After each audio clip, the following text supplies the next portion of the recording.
안녕하세요. 저는 경기도에서 중학생 아들을 키우며 사는 40대 워킹맘입니다. 중소기업에서 10년 넘게 근무하고 있죠. 주말이면 아들이랑 산책하거나 밀린 드라마 보는 게 낙이에요. 특별할 것 없는 일상이지만 이런 일상을 찾기까지 저에게도 어려움이 많았습니다. 사실 저는 아들이 갓 초등학생이 되었을 때 이혼했답니다. 전 남편이 도박에 빠져서 빚쟁이들이 집 앞까지 찾아오고 사채업자들이 위협하는 걸 겪으며 더는 안 되겠다 싶었거든요. 그 후로 연애나 재혼은 꿈도 못 꿨네요. 어린 아들 챙기랴 돈 벌랴 그럴 여유가 어디 있나요? 그러다 얼마 전 한 남자를 만나 굳게 다쳤던 마음이 흔들렸습니다.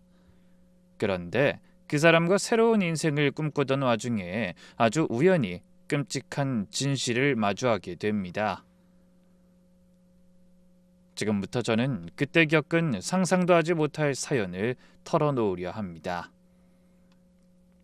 아마 세상에 어떻게 이런 일이 있을 수 있는지 절로 입이 떡 벌어지실 거예요. 어떤 이야기를 상상하시든 그 이상의 충격이 기다리고 있을 테니 마음 단단히 먹고 들어주시길 부탁드립니다. 제가 그 사람을 알게 된 건 일 때문이었어요. 회사 거래처 직원이었거든요. 박충호라는 40 넘은 미혼의 남자였습니다. 첫인상은 그냥 평범했지만 말투는 참 부드러웠어요. 업무 설명하는 것도 조곤조곤하고 궁금한 걸 물어보면 귀찮은 기색 하나 없이 친절하게 알려줬죠. 그래서 처음엔 그냥 일 잘하는 사람이라고만 생각했어요. 그런데 이상하게 그 사람이 자꾸 개인적인 말을 걸어왔습니다. 최 과장님, 오늘 야근하세요? 커피 한 잔 갖다 드릴까요? 혹시 시간 되시면 식사 한번 같이 하실래요? 저 맛집 많이 알아요. 솔직히 당황스러웠습니다. 저는 중학생 아들이 있는 이혼녀에 그 남자보다 2살이나 많은 연상이었거든요. 그런 저한테 왜 이러나 싶었죠? 그래서 하루는 확인하듯 물었습니다. 저기 충호 씨, 저 아들 있는 거 아시죠? 그랬더니 그 사람이 웃으면서 이렇게 말했어요. 알죠. 솔직히 그래서 더 좋은 거예요. 저도 외로운 사람이거든요. 그 말이 이상하게 신경 쓰였습니다. 그래도 처음엔 계속 거절했어요. 저는 절대 연애할 생각이 없었거든요. 이혼하고 혼자 애 키우는 게 얼마나 힘든지 겪어보지 않으시면 모르실 거예요. 거기다 저희 아들은 한창 예민한 사춘기 중학생이었어요. 일하며 아이 키우는 게 너무 힘들어 제 생활에 연애와 남자가 끼어들 자리는 없었습니다. 게다가 도박에 빠져 빚쟁이에게 시달리게 만든 전 남편에 대한 기억이 저를 계속 괴롭혔어요.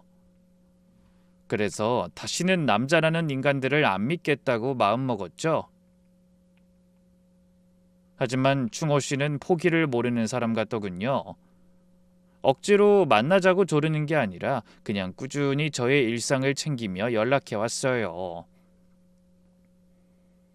과장님, 오늘 비 온다는데 우산 챙기셨어요? 점심 뭐 드셨어요? 바빠도 끼니는 꼭 챙기세요. 별것 아닌 안부 문자였는데 그게 쌓이니까 이상하게 마음이 흔들리더라고요. 누가 저한테 그렇게 관심 가져준 게 얼마만인지 혼자 사는 게 익숙해졌다고 생각했는데 누군가 챙겨주니까 갑자기 마음이 포근해지는 느낌이었습니다. 그렇게 석 달쯤 지났을 때 결국 마음을 열게 됐어요. 남자의 문자 메시지에 저도 답을 하게 된 거죠. 충호 씨, 그 맛집 어디예요? 이번 주말에 시간 돼요. 그렇게 처음으로 둘이 밥을 먹었습니다. 남자는 회사에서 보는 것보다 더 자상하고 좋은 사람이었어요. 제 얘기를 진짜 잘 들어줬거든요. 이혼한 얘기, 아들 키우는 얘기, 회사에서 힘든 얘기, 다른 사람들은 그런 얘기하면 불편해하거나 대충 넘기는데 그 남자는 끝까지 듣고 나서 격려까지 해주더라고요. 정은 씨 정말 대단하네요. 혼자서 그렇게 열심히 사셨다니 얼마나 고생스러웠을지. 다른 사람은 몰라도 저는 알 것 같아요.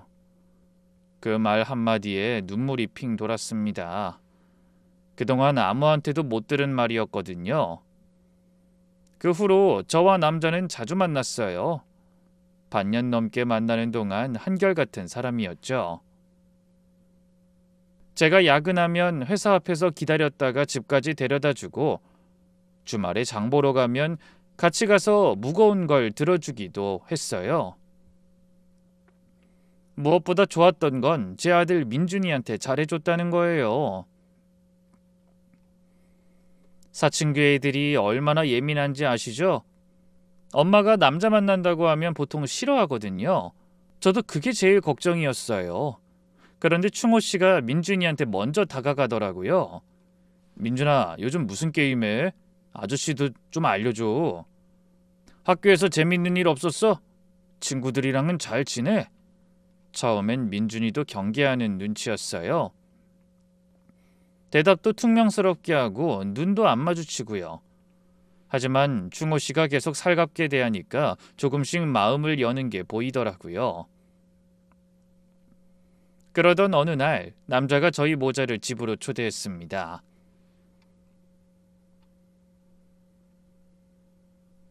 정은 씨, 그 민준이랑 같이 우리 집에 놀러 와요. 내가 요리해 줄게요. 민준이 스파게티 좋아해요?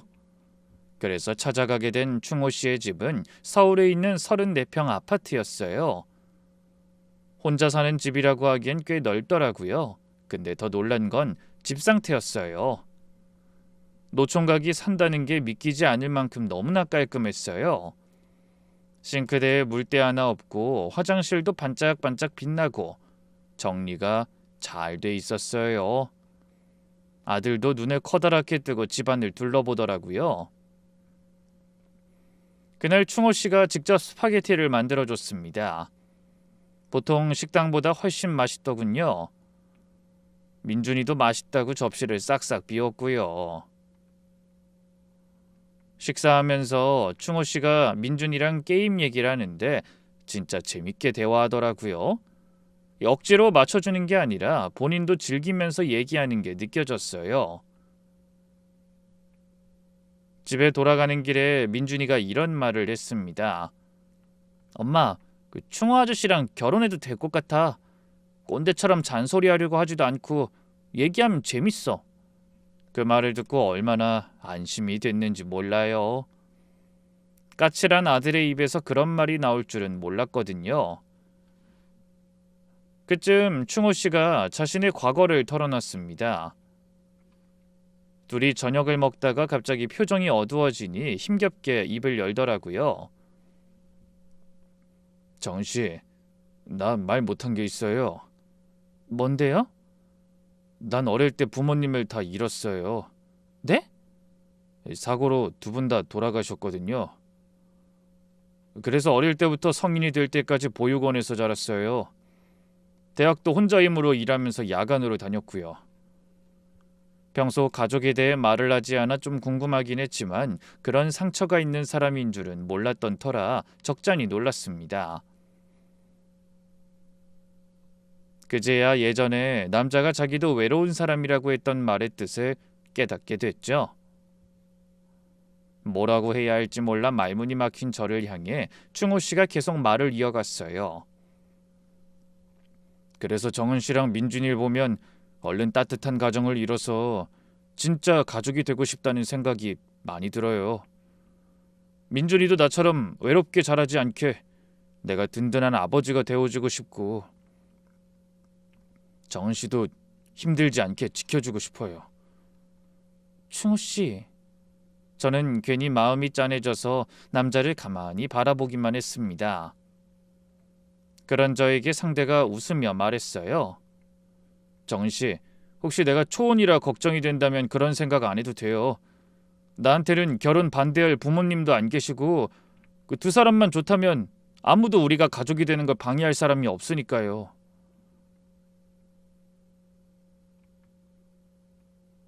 그 말이 반갑다기보다는 마음 아프더라고요. 이 남자가 나보다 더 외로운 사람이구나. 부모 없이, 형제 없이 혈혈 단신으로 이렇게까지 열심히 살아온 거야. 이제 내가 이 사람을 좀 쉬게 해주고 싶어. 그런 생각이 들며 충호 씨의 상처를 감싸줘야겠다고 생각하게 됐습니다. 그렇게 저는 결혼을 결심하게 됐고 아들한테도 정식으로 결혼에 대해 의논했어요. 민준이가 잠깐 생각하더니 어깨를 으쓱하며 얘기하더군요. 엄마가 행복해진다면 나도 좋아. 어른스러운 아들의 말에 하마터면 눈물이 날 뻔했네요. 그 뒤로 저는 다시 한번 행복을 꿈꾸며 새 출발을 준비하게 됐습니다. 그런데 기쁨에 들떠 결혼을 준비하던 어느 날 생각지도 못한 일이 일어났어요. 예비 남편의 집에서 저녁을 먹고 있는데 충호 씨가 화장실에 간 사이 핸드폰에 문자가 오더라고요. 저는 원래 남의 핸드폰 훔쳐보는 성격이 아닌데 이상하게 그날따라 화면에 뜬 문자 메시지 내용이 눈에 들어왔습니다. 내용은 간략했어요. 어머님 생필품 전달 완료. 이번 달 입금 요망. 하지만 그 짧은 두 문장이 저에게 강한 의구심을 불러일으켰습니다. 어머님? 어릴 때 부모님이 다 돌아가셨다던 사람한테 어머님이라니? 괜히 가슴이 철렁 내려앉고 심장이 뛰더라고요. 그때 예비 남편이 화장실에서 나오길래 아무렇지 않은 척 얘기했어요. 충호 씨, 방금 문자 오는 소리가 들리던데? 그래? 누군데? 보진 못했지. 그냥 소리가 들려서. 저는 왜인지 그래야 할 것 같아 문자 메시지를 못 본 척 둘러댔어요. 한데 그런 제 말에 태연한 얼굴로 핸드폰을 열어보던 남자의 얼굴이 단박에 굳어지는 게 보이더라고요. 아주 짧은 순간이었지만 저는 그 변화를 놓치지 않았습니다. 그래서 아무렇지 않은 척 무심한 말투로 물었어요. 누구야? 뭐 중요한 내용이야? 아니야. 그냥 일 때문에. 그 회사 사람이야. 그래? 저는 자연스럽게 대답했지만 심장은 계속 뛰었습니다. 제가 분명 문자 내용을 봤는데 남자가 전혀 상관없는 얘기로 둘러대고 있더라고요. 그것도 얼굴색 하나 변하지 않고 말이죠. 그날같이 저녁을 먹고 결혼식에 대해 의논하고 집으로 돌아왔지만 마음 한구석은 계속 찝찝했습니다. 도대체 그게 무슨 문자길래 굳이 거짓말로 둘러댔을까? 그리고 생각해보니 그 문자의 말투도 이상했어요. 뭔가 당연히 정기적으로 하는 일처럼 두 사람만의 암호 같은 느낌이 들었거든요. 사실 저는 그 찰나의 순간에도 문자 보낸 사람의 번호를 외웠더랬어요. 내용이 하도 이상해서 그냥 넘어갈 수가 없더라고요. 그 후로 며칠이 지났지만 전 여전히 그 문자 메시지 내용이 계속 신경 쓰였습니다. 아무리 생각해도 이상하더군요. 굳이 저한테 회사 일이라고 둘러대야 하는 무슨 이유가 있는 게 분명하다는 생각이 들더라고요. 결국 저는 며칠째 고민하다 그 번호로 전화를 걸어보게 됐습니다. 물론 결혼을 앞둔 예비 남편을 의심하는 게 좋지 않다는 건 알고 있었죠. 하지만 그냥 그대로 결혼을 감행하기엔 마음이 너무 불편했어요. 그래서 무거운 마음으로 전화를 걸자 신호가 갔습니다. 한 번, 두 번, 세 번. 신호음이 울릴수록 심장이 미친 듯이 뛰었어요. 그러다 갑자기 전화기 너머로 거친 남자의 음성이 들려왔습니다. 여보세요? 저는 긴장을 감추기 위해 애써 떨리는 목소리를 가다듬으며 말했어요. 저기요, 혹시 박충호 씨랑 아시는 분이신가요? 잠깐 침묵이 흘렀습니다. 누구셔? 저 충호 씨랑 결혼할 사람입니다. 결혼이요? 상대방의 목소리에서 의외라는 느낌이 풍겨왔어요. 저는 마른 침을 삼키며 궁금한 점을 물었습니다. 네, 다음 달에 결혼해요. 그런데 지난번에 충호 씨한테 문자를 보내셨던데 실례가 안 된다면 어머님 생필품이라는 그 문자 그게 대체 무슨 말인지 여쭤봐도 될까요? 혹시 충호 씨 어머님을 말씀하시는 건가요? 하지만 전화기 너머에서는 시원한 대답 대신 숨소리만 들려왔습니다. 아니, 나는 아무것도 몰라요. 궁금하거든 충호 씨 본인한테 직접 물어봐요. 저기 그러지 마시고 말씀해 주세요.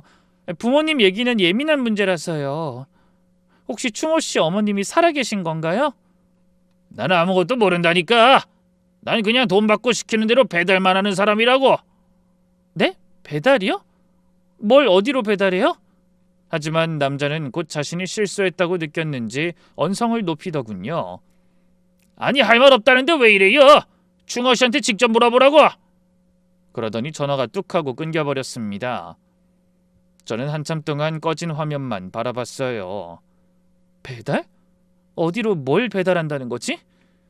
그리고 왜 저렇게 당황하는 거야? 분명히 뭔가 숨기는 게 있는 것 같은데. 그날 이후로 저는 제대로 잠을 잘 수가 없었어요. 결혼이 보름 앞으로 다가왔는데 예비 남편에게서 찜찜한 비밀의 냄새를 맡게 됐으니 마음이 편할 리 없었죠. 하지만 남자의 얼굴을 마주하면 차마 사실을 물어볼 수가 없었습니다.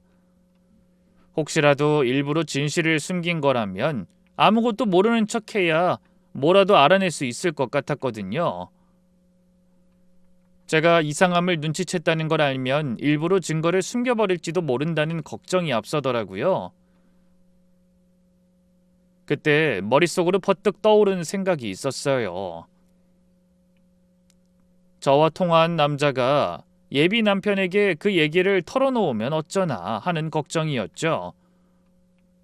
하지만 다행히도 그건 아닌 모양이더라고요. 그 사람도 배달에 대해 떠벌린 게 충호 씨한테 알려지길 원치 않는 것 같았습니다. 결국 저는 고민을 거듭하다 직접 나서서 비밀을 알아내기로 결심했어요. 그래서 며칠 후 아들 방에 들일 가구에 치수를 잰다는 핑계를 대고 다시 예비 남편의 집으로 향했습니다. 그리고 충호 씨가 샤워하러 들어간 사이 저는 안방의 서랍과 서재의 책상을 뒤지기 시작했어요. 손이 너무나 떨렸습니다. 꼭 도둑질하는 것 같더라고요.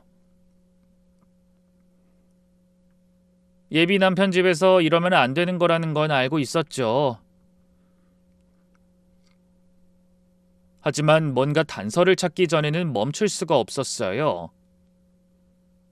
안방에서는 아무것도 발견하지 못했지만 서재 책상 서랍을 열자 서류 뭉치가 보였습니다. 보험 서류, 자동차 등록증, 그리고 통장이 나왔어요.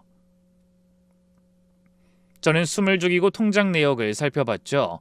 그러다 이상한 점을 발견했습니다. 매달 50만 원씩 김태수라는 사람에게 이체된 내역이 있더라고요. 2년이 넘게 같은 금액이 매달 빠짐없이 송금됐더군요. 김태수? 이 사람이 누구지? 혹시 그 문자 메시지 보낸 사람인가? 2년 동안 매달 50만 원이면 1000만 원이 훌쩍 넘는 금액이었어요. 도대체 그 사람이 누구길래 계속 적지 않은 돈을 보낸 건지 의아한 마음이 들었습니다. 그때 샤워실에서 물소리가 멈췄어요. 저는 황급히 서류를 제자리에 놓고 서재를 나왔죠. 그리고 아무렇지 않은 척 소파에 앉아서 TV를 틀었습니다. 예비 남편이 욕실에서 나와 젖은 머리를 수건으로 닦으며 물었어요. 정은 씨, 뭐 했어? 응? 그냥 TV 보고 있었지. 나 커피 한 잔 마시고 싶어. 충호 씨가 타줄래? 그러면서 최대한 평소처럼 보이기 위해 웃었습니다. 하지만 속으론 심장이 터질 것 같았어요. 이 사람이 뭔가 숨기고 있어. 난 그게 뭔지 알아내야 해. 그 전엔 절대 결혼할 수 없어. 그런 생각이 가슴을 뒤흔들었죠. 그날 이후로도 저는 겉으로는 아무것도 모르는 예비 신부로 지냈습니다. 충호 씨를 만나면 웃으며 결혼 준비도 계속했죠. 식장을 예약하고 드레스를 고르고 스튜디오 촬영 날짜도 잡고요. 저는 경험이 있지만 충호 씨는 초혼이라 단촐하게라도 격식을 갖춰야 할 것 같았거든요. 예비 남편은 여전히 저에게 다정했어요. 하지만 저는 그 다정함이 예전 같지 않게 느껴지더라고요. 그 사람이 웃을 때마다 저 웃음 뒤에 뭐가 있을까 하는 생각이 먼저 들었으니까요. 통장에서 발견한 김태수라는 이름도 계속 머릿속에 맴돌았어요. 매달 50만 원씩 빠져나가는 돈과 의문의 문자. 퍼즐 조각처럼 따로따로 흩어져 있는 그 사실들을 맞춰보면 분명히 하나의 그림이 나올 것 같은 기분이 들었습니다. 혼자서 어떻게든 해결을 해보려고 그 문자를 보냈던 번호로 다시 전화도 걸어봤지만 이번엔 아예 받지를 않더라고요. 어떻게 해야 할지 너무 막막한 기분이 들었어요. 결국 며칠을 끙끙대다 보니 이건 저 혼자 힘만으로는 안 되겠다는 걸 알겠더군요. 그래서 어쩔 수 없이 사촌 동생 현우한테 연락했어요. 현우는 지방 경찰서 형사과에서 근무하고 있었는데 어릴 때부터 동네에서 같이 자란 터라 저한테는 사촌이라기보다 거의 친동생 같은 존재였습니다. 제가 이혼할 때 현우가 제일 먼저 달려와서 이삿짐을 옮겨줬고 전 남편이 찾아와서 행패 부릴 때도 현우가 와서 정리해줬어요. 저는 지푸라기라도 잡는 심정으로 그런 사촌에게 연락했습니다. 현우야, 누나 좀 도와줄 수 있을까? 왜? 무슨 일인데? 또 그 도박꾼이 찾아온 거야? 아니, 그게 아니고 좀 복잡한 건데 만나서 얘기할 수 있어? 그래서 주말에 조용한 카페에서 현우를 만났습니다. 집에서는 혹시 아들이 들을까봐 조심스럽더라고요. 저는 걱정스러운 얼굴로 바라보는 동생에게 그동안 있었던 일을 처음부터 끝까지 다 말했어요. 충호 씨 핸드폰에 온 문자, 그 번호로 전화했을 때 당황하던 상대의 반응, 통장에서 발견한 매달 50만 원의 이체 내역까지요. 동생은 미간을 찌푸리며 열심히 듣다가 물었죠. 누나, 그 남자가 분명히 부모님이 다 돌아가셨다고 했다는 거지? 어릴 때 사고로 두 분 다 돌아가셔서 보육원에서 자랐다고 했어. 근데 문자 메시지에서는 분명히 어머님 생필품이라고 했고, 그리고 매달 50만 원씩 특정 인물한테 돈도 보냈고. 저는 고개를 끄덕이며 말했습니다. 그것도 2년 넘게. 현우가 한숨을 내쉬더군요. 누나, 솔직히 말해도 되지? 아무리 생각해도 내 경험상 이거 뭔가가 있는 것 같아. 저는 침을 꿀꺽 삼키며 물었어요. 뭐가 있을 것 같은데? 아직은 모르지. 근데 분명히 확인은 해봐야지. 일단 내가 김태수라는 사람부터 좀 알아볼게. 그리고 며칠 뒤 동생에게서 다시 연락이 왔어요. 그런데 목소리가 심상치 않더군요. 누나, 그 김태수라는 사람 찾은 것 같아. 전화번호를 추적해서 알아냈어. 진짜? 누군데? 전라도 바닷가 쪽에 주소지가 있는 50대 후반의 어선 선주야. 어선의 선주라고? 배를 가진 사람. 이 사람부터 만나봐야 뭔가 더 알아낼 수 있을 것 같아. 그래서 누나한테 물어보려고. 나랑 직접 가볼래? 뭐? 그 사람을 직접 만나보자고? 저는 잠시 망설였습니다. 갑자기 무서운 생각이 들었거든요. 그냥 덮어두고 넘어가는 게 좋을지 모를 일을 괜히 제가 건드리는 게 아닐지 걱정이 된 겁니다. 하지만 동시에 그걸 확인하지 않고서는 결혼식장에 설 수 없다는 확신도 들었죠. 결국 저는 주먹을 꼭 쥐며 대답했어요. 그래, 좋아, 가볼게. 바쁜데 이런 부탁해서 정말 미안해, 현우야. 그게 무슨 소리야, 누나. 누나 결혼이 달린 문제잖아. 내가 일정 맞춰볼게. 그로부터 며칠 후 현우와 저는 주말을 이용해 목포로 내려갔습니다. 충호 씨한테는 지방에 사는 동창을 만나러 간다고 둘러댔어요. 거짓말을 하려니 괜히 심장이 두근거리더군요. 저는 그런 작은 거짓말에도 죄책감이 드는데 예비 남편은 아무렇지 않게 부모에 대한 것도 속였다는 생각에 씁쓸한 마음이 들었습니다. 목포에 도착한 저희는 김태수라는 남자를 찾기 위해 신안군 쪽으로 이동했어요. 그러다 작은 항구에서 배를 손보고 있는 남자를 발견했습니다. 50대 후반쯤 돼 보이는 햇볕에 검게 탄 얼굴의 남자. 현우가 찾아온 자료 사진의 남자가 분명했어요. 동생이 먼저 나서서 묻더군요. 김태수 씨 맞으시죠? 남자가 고개를 들었어요. 낯선 사람이 찾아오니까 경계하는 눈빛이 역력하더라고요. 누구신데요? 동생이 경찰 신분증을 꺼내 보여주며 말했습니다. 경찰입니다. 박충호 씨 관련해서 몇 가지 확인할 게 있어서 왔습니다.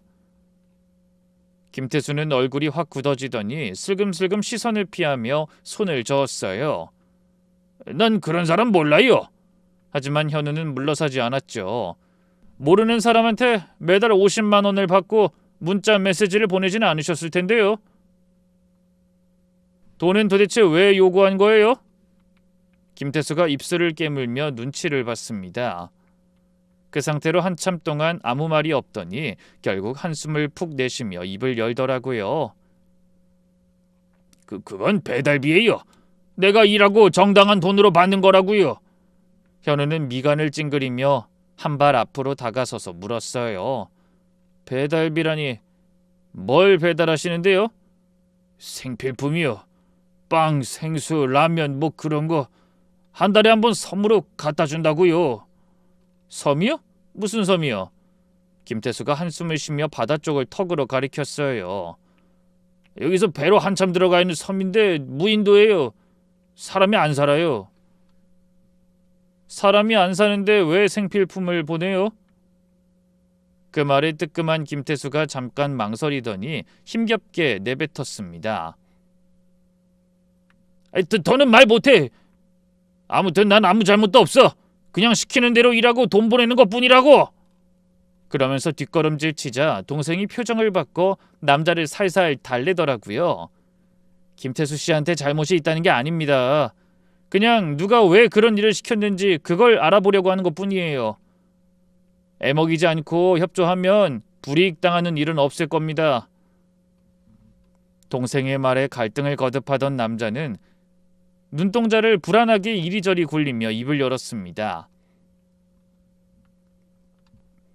저 섬에 할머니가 한 분 있어요. 그분한테 그 한 달에 한 번 물하고 간단히 먹을 것을 전달하면 된다고 했어요. 충호 씨가 그냥 어머니라고만 하면서 시켰어요. 그 말이 떨어지기가 무섭게 제가 기겁하며 소리쳤어요. 어머니?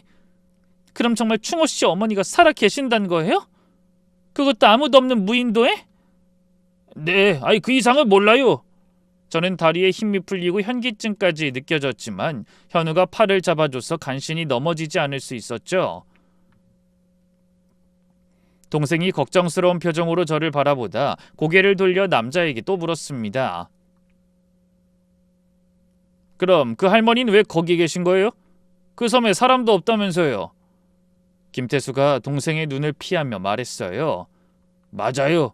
몇 년 전까진 노인네들 몇 가구만 살았는데 연세 드신 분들이 돌아가시고 아파서 자식들이 모셔가고 빈섬이 된 지 5년이 넘었어요. 이 근방에 그런 섬이 한두 개가 아니에요. 그런데 왜 그런 섬에 노인을 혼자 남겨둔 거죠? 그리고 한 달에 한 번 물품을 전달하다니 말도 안 되는 일이잖아요. 더구나 부모를. 동생이 자기도 모르게 화가 났는지 언성을 높이며 묻자 남자가 떨리는 목소리로 답했어요. 나도 자세한 건 몰라요. 충호 씨가 어머니 건강이 안 좋아서 사람 없는 조용한 데서 요양하시는 거라고 했어요. 정신 상태가 심각하게 안 좋으시다고. 사람을 해치려는 증상이 있어서 정신병원에서도 몇 번이나 퇴원 조치당하고 손 놓았다고 하더라고요. 그래서 어쩔 수 없이 격리하는 거라고 했어요. 동생은 어이없다는 듯이 허공에 대고 코웃음 치며 물었습니다. 뭐요? 그런 말을 믿고 무인도에 노인을 방치했다는 거예요? 아들이 그렇다는데 내가 뭐라고 따지겠어요. 난 그냥 심부름하고 돈만 받으면 그만인데.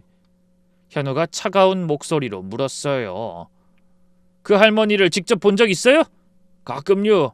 뭐 어떤 때는 그냥 물건만 내려놓고 올 때도 있고, 날 따뜻할 때는 나와 계셔서 볼 때도 있고. 그때 상태가 어떠셨어요? 그 질문엔 김태수가 입을 다물고 대답을 안 하더라고요. 현우가 깊은 한숨을 쉬며 다시 물었습니다.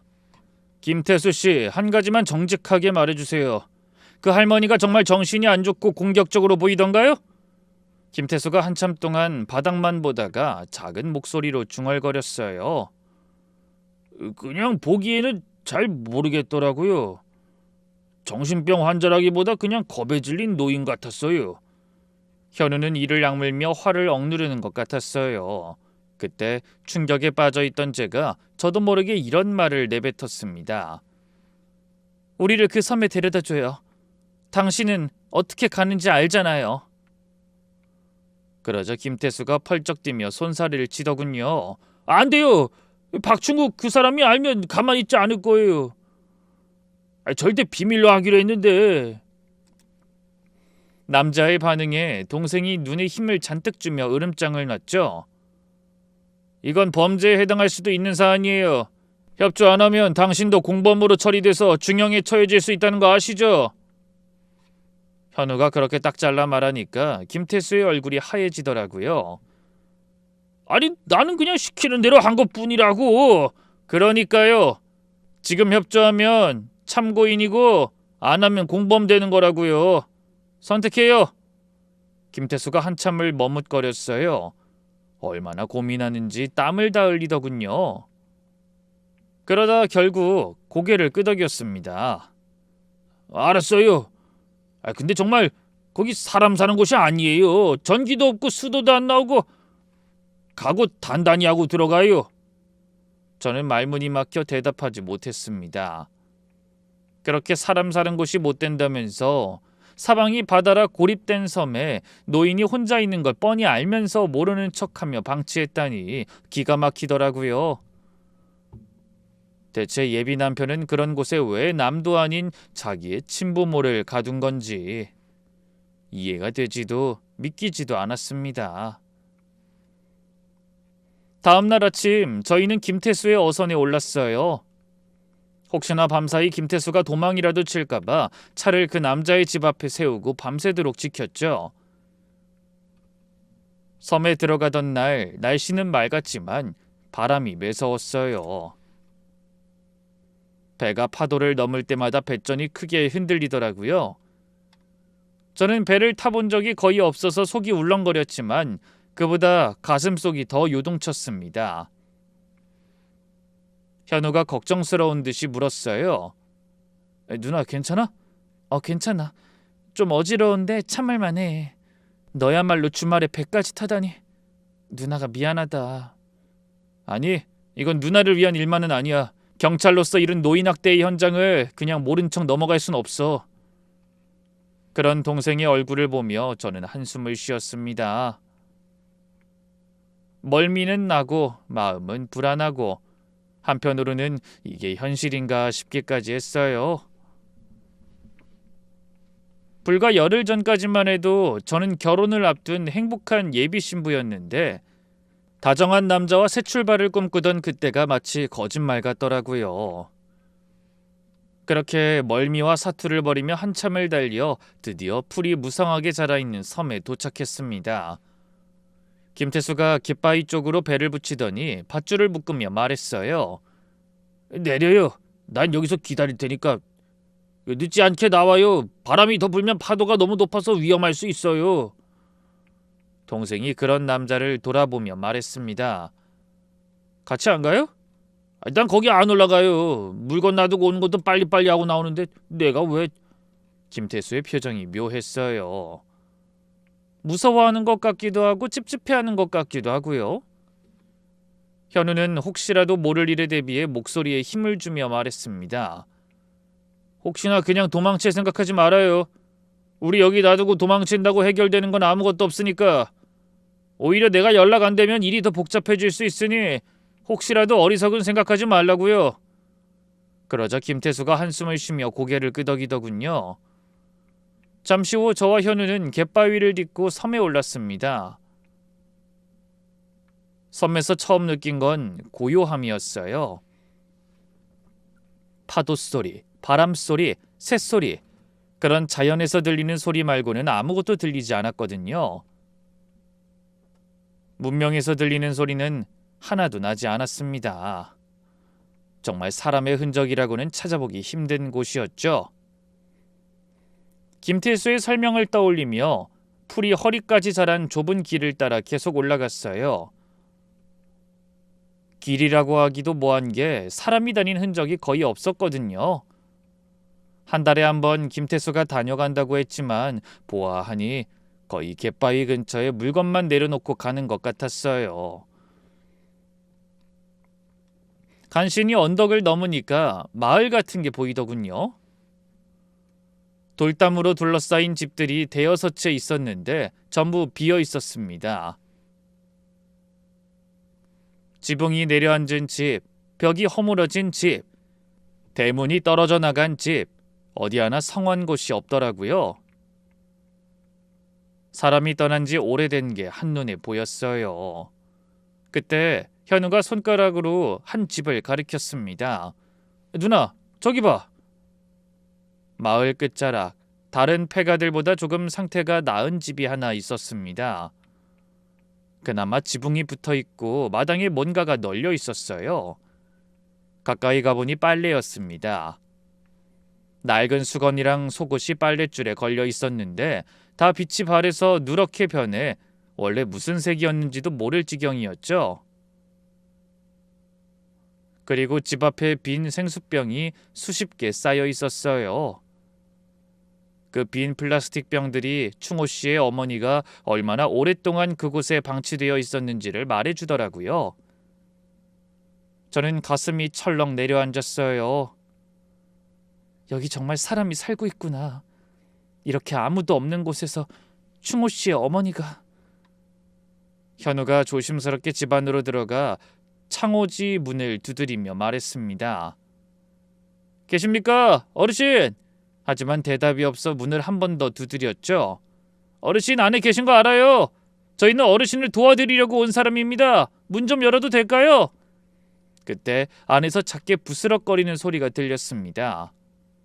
그리고 곧이어 뭔가가 바닥에 끌리는 소리도 들렸죠. 마치 발을 질질 끄는 듯한 소리 같았어요. 소리를 듣는 것만으로도 소름이 끼치더라고요. 몇 분 후 삐걱거리며 문이 조금 열리고 그 틈 사이로 얼굴이 하나 보였어요. 그 순간 저는 그 자리에 얼어붙고 말았습니다. 분명 사람이었어요. 70대쯤 돼 보이는 할머니가 나타나자 차마 말로 표현하기 어려울 정도로 참혹한 모습에 입이 떡 벌어졌습니다.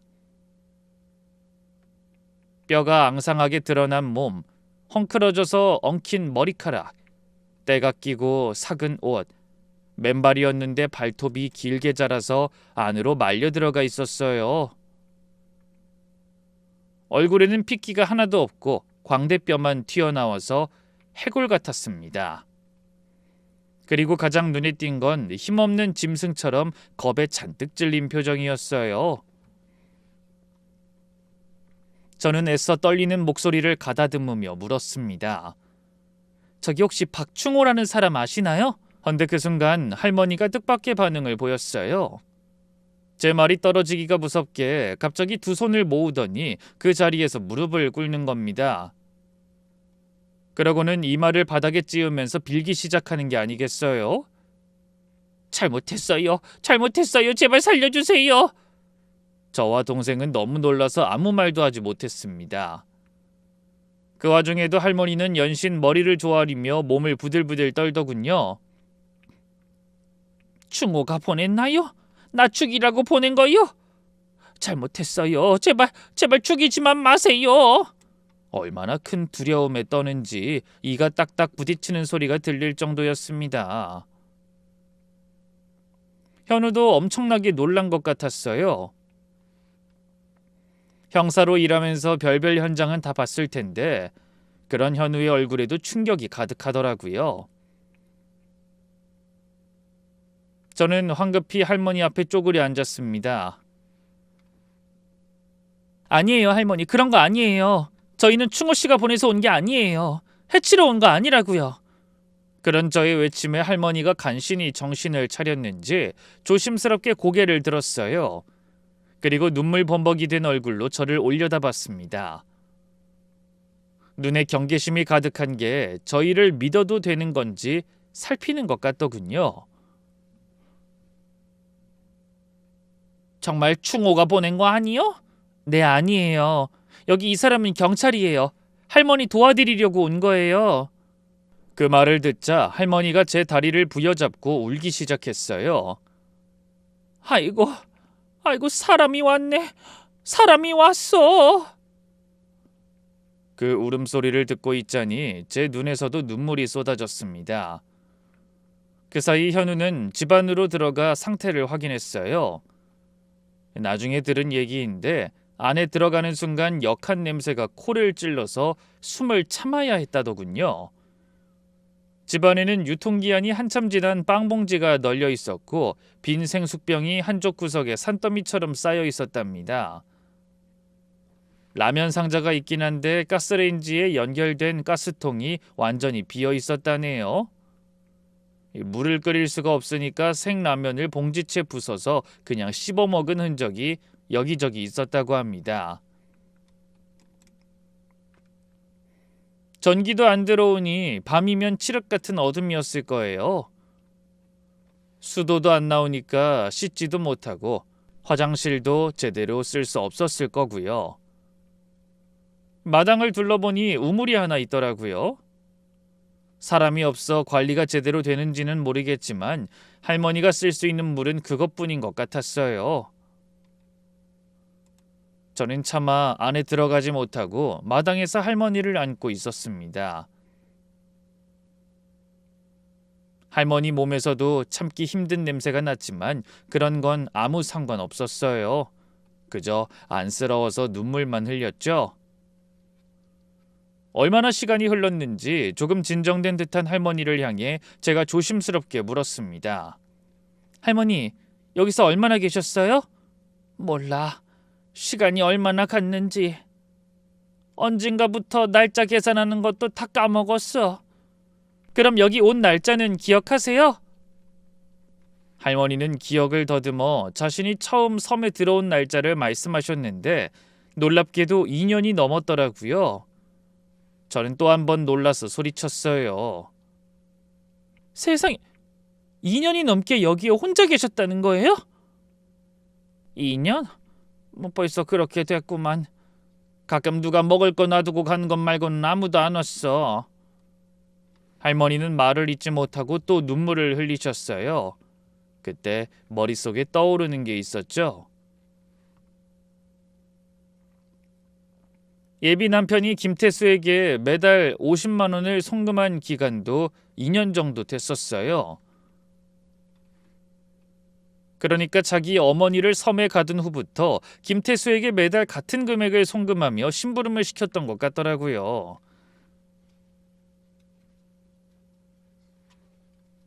저는 고개를 들어 말없이 현우를 바라봤습니다. 현우도 저를 보며 아무 말하지 않았지만 서로 무슨 생각을 하는지는 알 수 있었죠. 이 할머니를 데리고 나가야 해. 지금 당장. 제가 할머니를 부축하려고 하자 현우가 얼른 등을 대고 무릎을 꿇었습니다. 누나, 그냥 내가 업어드릴 수 있게 도와줘. 현우의 마음이 급한 게 느껴지더군요. 그래서 저는 할머니를 동생의 등에 엎혀드리고 뒤를 따라갔습니다. 김태수가 여전히 갯바위에 배를 대고 초조한 듯 서성이는 게 보이더군요. 할머니를 업은 현우가 배에 올라타고 저도 따라 탔죠. 그 순간 김태수가 서둘러 배를 출발시켰어요. 배에 오른 할머니가 멀어지는 섬을 돌아보며 중얼거리는 게 들렸습니다. 드디어 나가는구나. 그 한마디에 저는 또 눈물이 쏟아졌어요. 맹세코 제가 살아오며 그리고 남은 생에서도 그렇게 놀랍고 참담한 경험은 처음일 것 같았습니다.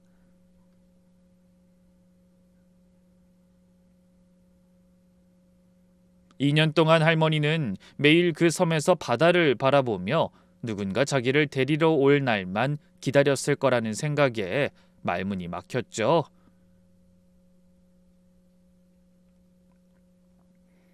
그날 저희는 목포에 도착하자마자 할머니를 병원 응급실로 모셔갔습니다. 의사가 할머니를 살펴보더니 고개를 절레절레 흔들며 말했어요. 심한 영양실조에 탈수 증상까지 있으시네요. 피부 감염도 심하고요. 고령이신데 어떻게 이 지경이 되도록 방치되신 건지. 솔직히 조금만 더 늦으셨으면 위험했을 수 있어요. 할머니는 링거를 맞으면서도 제 손을 꼭 잡고 놓지 않으셨어요. 손을 놓으면 다시 그 섬으로 끌려가기라도 할 것처럼 두려움에 떠시는 게 느껴졌죠. 저는 잡힌 손을 감싸주며 말했습니다. 할머니, 이제 괜찮아요. 아무도 할머니를 거기 못 보내요. 할머니가 고개를 끄덕이며 또 우셨습니다. 소리 없이 주름진 볼을 타고 눈물만 줄줄 흘러내리더군요. 그날 밤 병원 복도 의자에 앉아서 제가 동생을 향해 물었어요. 현우야, 이게 대체 무슨 일이니? 이제 어떻게 되는 거야? 현우가 조용히 대답했습니다. 할머니가 기운 차리시면 좀 더 정확한 걸 알아봐야지. 하지만 지금까지의 상황만 봐서도 한 가지는 확실해. 그게 뭔데? 그 남자, 누나가 재혼하려고 했던 그 남자가 보통 사람이 아니라는 것 말이야. 저는 아무 말도 하지 못했습니다. 제가 과거의 아픔을 이겨내고 선택한 사람, 아들한테도 잘해주고 저한테도 한없이 다정했던 그 사람이 친어머니를 무인도에 버려뒀다는 사실이 다시 한번 아프게 다가왔어요. 그날 밤 저는 낯선 바닷가의 병원에서 하얗게 밤을 지새워야 했습니다. 다음 날에는 할머니의 상태가 조금 안정됐더군요. 링거를 맞고 하루를 쉬시고 나더니 표정에 약간이나마 생기가 돌더라고요. 여전히 마르고 지쳐 보이셨지만 적어도 처음 발견될 때처럼 공포에 떠는 모습은 아니었어요. 현우가 할머니를 바라보며 조심스럽게 물었습니다. 할머니, 이제 어떻게 된 건지, 그동안 무슨 일이 있었던 건지 여쭤봐도 될까요? 힘드시면 더 쉬셔도 되고요. 할머니는 고개를 가로저으며 천천히 이야기를 시작하셨어요. 아니, 이제 괜찮아졌어. 난 오순자야. 그 섬에 있는 동안 칠순이 넘어버렸구먼. 박충호는 내가 낳은 아들이 맞아. 하지만 키우진 못했지. 그게 어떻게 된 거냐면, 옛일을 떠올리는 할머니의 눈에는 어느새 또 눈물이 그렁그렁 맺혔습니다. 원래 충호의 어머니는 젊어서 남편에게 맞으며 살았다고 하시더군요. 술에 취한 남편에게서 시도 때도 없이 주먹이 날아왔고 아들이 보는 앞에서도 무자비한 폭력이 이어졌답니다. 결국 견디다 못해 집을 나왔는데 그때 어린 아들을 데리고 나오지 못한 게 평생의 한이 됐다고 하셨어요. 정말 데리고 나오고 싶었어. 근데 그 인간이 절대 놔주지 않았지. 내가 가진 게 없으니 법적으로도 방법이 없었고. 이혼 후 양육권은 아버지한테 갔고 할머니는 빈몸으로 나와서 식당에서, 공장에서 닥치는 대로 일하며 버텼다고 합니다. 그런데 몇 년 후 전 남편이 술에 취해 사고를 당하는 바람에 갑자기 세상을 떠난 모양이더라고요. 그 소식을 듣고 당장 아들을 데리러 갔는데 아들에게서는 뜻밖의 반응이 돌아왔답니다. 그때 박충호는 중학생이었는데 자기 어머니를 냉정하게 밀어내며 화를 냈다고 하더군요. 자기를 버리고 간 사람이 무슨 엄마냐면서 나한테 쌍욕을 하더라고. 그때는 내가 잘못한 거니까 욕을 먹어도 싸다고 생각했어. 자식 버린 어미가 입이 10개라도 무슨 할 말이 있겠어. 그렇게 어린 충호는 어머니를 거부하고 제 발로 보육원에 들어갔다고 합니다. 어머니가 살아있는데도 보육원을 택할 만큼 친모에 대한 분노가 깊었던 거예요. 자기를 술주정뱅이 아버지에게 떠맡기고 혼자 잘 살기 위해 도망쳤다고 생각한 모양이었어요. 그래도 아들을 포기할 수 없었던 할머니는 매달 보육원으로 용돈을 붙이고 편지를 쓰고 면회하러 갔다고 하더군요. 아들이 받아주든 안 받아주든 열심히요. 아들에게서 한 번도 답장이 온 적은 없었지만 엄마로서 할 수 있는 일이 그것뿐이라고 생각하셨다고 했어요. 그 와중에도 할머니는 혼자 온갖 고생을 하며 서울의 아파트 한 채와 지하철역 부근에 상가 한 칸을 마련하셨다고 하더군요. 직접 키우지 못한 아들에게 사죄하는 마음으로 그 재산을 물려주고 싶어서 허리띠를 졸라매고 먹지도 자지도 못하며 열심히 일했다고 하셨어요. 그러다 2년 전 기적 같은 일이 일어났답니다. 글쎄 충호가 나를 제 발로 찾아온 거야. 그동안 눈길 한번 주지 않던 애가 갑자기 내 앞에 무릎을 꿇더니 자기가 잘못했다면서 같이 살고 싶다고 하더라고. 그때 내가 얼마나 울었는지 몰라. 할머니는 그날의 기억이 되살아나는지 잠시 말을 멈추고 감정을 다스리다 다시 입을 여셨어요. 아들하고 살고 싶어서 난 30년을 넘게 기다렸어. 매일 간절하게 기도했더니 하늘이 드디어 내 소원을 들어주는 줄 알았지. 그렇게 자신의 어머니랑 함께 살게 된 박충호는 한동안 정말 다정했다고 하더군요. 같이 밥도 먹고 장도 봐주고 병원에도 데려다 줬다고 했어요. 그런데 석 달쯤 지나서 이상한 서류를 들고 왔다네요.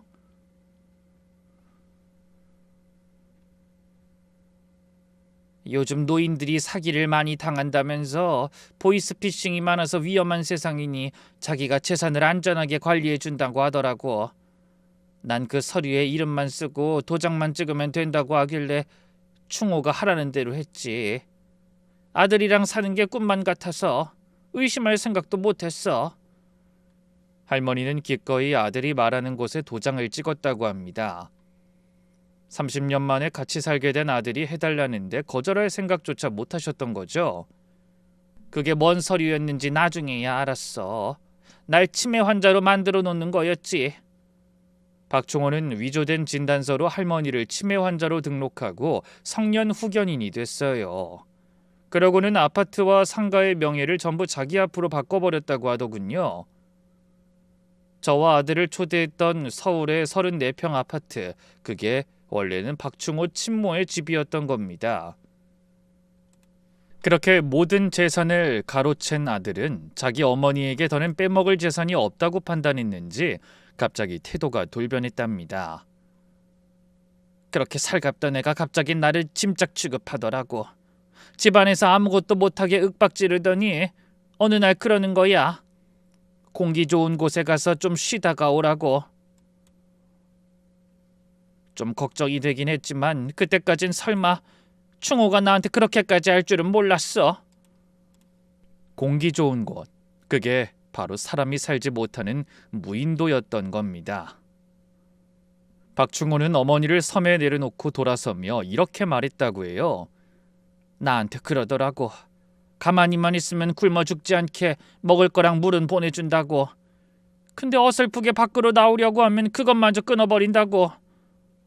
그러더니 정말 가끔 누가 와서 바닷가에 먹을 걸 내려놓고 갔어. 전화도 없고 오가는 사람도 없고 아무데도 도움을 청할 곳이 없었지. 그러다 한 번은 숨어서 김태수를 만나 매달리며 도와달라고 사정하신 적이 있으셨다고 했어요. 김태수는 박충호에게 받는 돈이 아까워서 그랬는지 오히려 그 사실을 일러 바쳤다고 하더라고요. 그래서 다음 달부터는 먹을 것이 반으로 줄어든 모양이었습니다. 그 뒤로는 무서워서 입도 못 열었다며 눈물 지으셨죠. 이렇게 살아서 뭐 하나 식다가도 질긴 게 사람 목숨이라고. 그래도 어떻게든 살아서 인간답게 살다가 죽고 싶었어. 헌데 할머니의 얘기를 듣던 현우가 이상한 점을 발견하고 숨겨진 진실을 한 가지 더 밝혀냈어요. 충호 씨가 매달 김태수에게 50만 원을 보냈지만 실제로 생필품에 쓰인 건 고작 10만 원도 안 됐다는 거예요. 김태수가 약속한 수고비 20만 원이 아닌 40만 원이 넘는 돈을 빼돌려 자기 주머니에 넣었던 겁니다. 그래서 가스통도 안 보냈고 유통기한 지난 식품을 대충 던져줬던 거였어요. 박충호도 악인이지만 그 푼돈을 빼돌리려고 노인의 생존을 위협한 김태수 역시 용서받을 수 없는 파렴치한이었던 겁니다.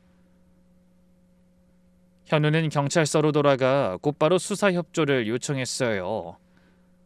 김태수를 정식 조사하자 처음엔 심부름만 했다고 버텼지만 증거를 하나하나 들이대니까 결국 전부 실토했습니다. 충호가 어머니의 정신병이 심각해서 병원에서도 거부했다고 둘러댔다는 것, 자기도 매달 들어오는 돈이 아쉬워 눈 감았다는 것, 그러면서 돈을 빼돌렸다는 것까지 전부 다예요. 다음은 예비 남편의 차례였습니다. 박충호가 출근하려고 집을 나서는데 경찰이 기다리다 들이닥쳤다고 하더군요. 그렇게 경찰의 구속까지 됐지만 박충호는 끝까지 오리발을 내밀었다고 해요. 법정에서도 마찬가지였습니다. 흥분한 검사가 이를 갈며 몰아세워도 눈 하나 깜빡하지 않고 거짓말을 하더라고요. 어머니가 조용한 데서 쉬고 싶다고 하셨어요. 그래서 한적한 곳으로 요양 보내드린 것뿐입니다. 무인도에 전기도 물도 없이 2년을 가둬두는 게 요양입니까? 저는 생활에 필요한 충분한 돈을 보냈는데 김태수 그 인간이 다 빼돌린 거예요. 회사 다니느라 바빠서 제대로 확인하지 못한 것뿐이라고요. 하지만 위조된 치매 진단서를 들이밀자 그제야 표정이 흔들렸습니다. 할머니는 거듭된 검사에서도 전혀 치매라는 진단이 나오지 않았거든요. 재판 결과 박충호는 존속 유기 및 학대, 사문서 위조, 사기 혐의로 징역 8년을 선고받았어요. 김태수도 유기방조 및 노인학대 혐의로 징역 2년이 확정됐고요. 그렇게 폐륜아와 파렴치한이 법의 심판을 받게 된 겁니다. 병원에서 치료받고 건강을 회복한 할머니는 노인보호시설로 들어가셨습니다. 저는 가끔 현우와 함께 그런 할머니를 만나러 갔어요. 그럴 때마다 할머니는 제 손을 잡고 같은 말씀을 하시더군요. 청은이라고 했나? 그렇게는 안 보이는데 중학생 아들이 있다고? 저는 말없이 고개를 끄덕였습니다. 그래, 애 엄마가 안 왔으면 난 그 섬에서 죽었을 거야. 고마워. 만약에 이런 일이 없었다면 내 며느리가 됐을지도 모르는 인연인데 아쉽구먼. 저는 그런 할머니의 손을 잡으며 말했습니다.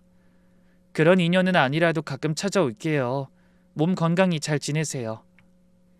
그 뒤로 저는 충격을 이기고 일상을 찾기 위해 발버둥 쳤어요. 재혼을 불과 몇 주 앞두고 폭풍 같은 사건에 휘말려 정신이 없었거든요. 그런데 간신히 마음을 잡아가던 어느 날 뜻밖의 연락이 왔습니다. 한때는 저의 예비 남편이었던 박충호가 면회를 신청한 겁니다. 솔직히 절대 가고 싶지 않았어요.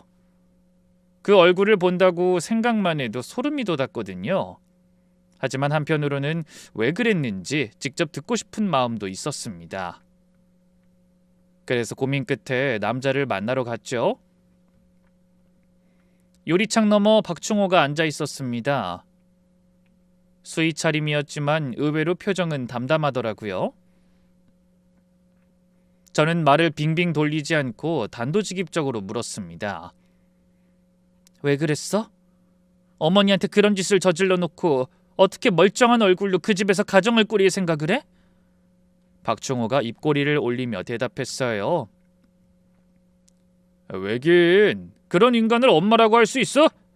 어린 나를 술주정뱅이한테 버리고 자기 혼자 살겠다고 도망쳤잖아. 그게 무슨 엄마야? 난 잘못 없어. 그 여자가 날 먼저 버렸으니까 나도 똑같이 한 거야. 그래야 공평하지. 박충호는 끝까지 자기 잘못을 인정하지 않았습니다. 저는 더 이상 할 말이 없다고 생각하고 한숨을 쉬며 자리에서 일어섰죠. 그때 돌아서는 제 등에 대고 이런 말을 하더군요. 그렇지만 정원 씨에 대한 마음은 진심이었어. 민준이한테도 정말 좋은 아빠가 되고 싶었고, 그 여자는 날 버렸지만 당신은 전 남편이 속을 썩여도 아들을 지켰잖아. 정원 씨는 우리 엄마랑은 다른 여자 같았어. 하지만 저는 고개를 저으며 말했습니다. 세상 모든 엄마한테 귀하지 않은 자식은 없어. 다만 상황이 허락하지 않았던 것뿐이지. 당신 어머니는 어쩔 수 없이 아들을 포기한 거지만 당신은 당신의 선택으로 어머니를 버린 거야. 절대 비교할 수 없는 일이라고. 반성하기 싫으면 하지 마. 그렇게 평생 어머니의 사랑을 부정하면서 살다 죽어. 그게 당신이 받는 가장 큰 형벌이니까. 집으로 돌아오는 길 아들에게서 전화가 왔습니다. 새삼 그 전화가 얼마나 고맙게 느껴졌는지 몰라요. 물론 가족이 부대끼며 살다 보면 가끔 오해 아닌 오해를 하며 서로 미워할 때도 있죠. 하지만 서로에 대한 믿음과 사랑만 있다면 얼마든지 다시 행복한 일상을 이어나갈 수 있습니다. 그러니 혹시 지금 이 순간 가족에게 조금의 섭섭함이나 어색함이라도 느끼는 분들이 계신다면 망설이지 말고 먼저 손 내밀어 보시라고 말씀드리고 싶네요. 가족을 마음껏 사랑하고 사랑받을 수 있다는 게 얼마나 감사한 일인지 저는 이번 일을 통해 뼈저리게 깨달았거든요.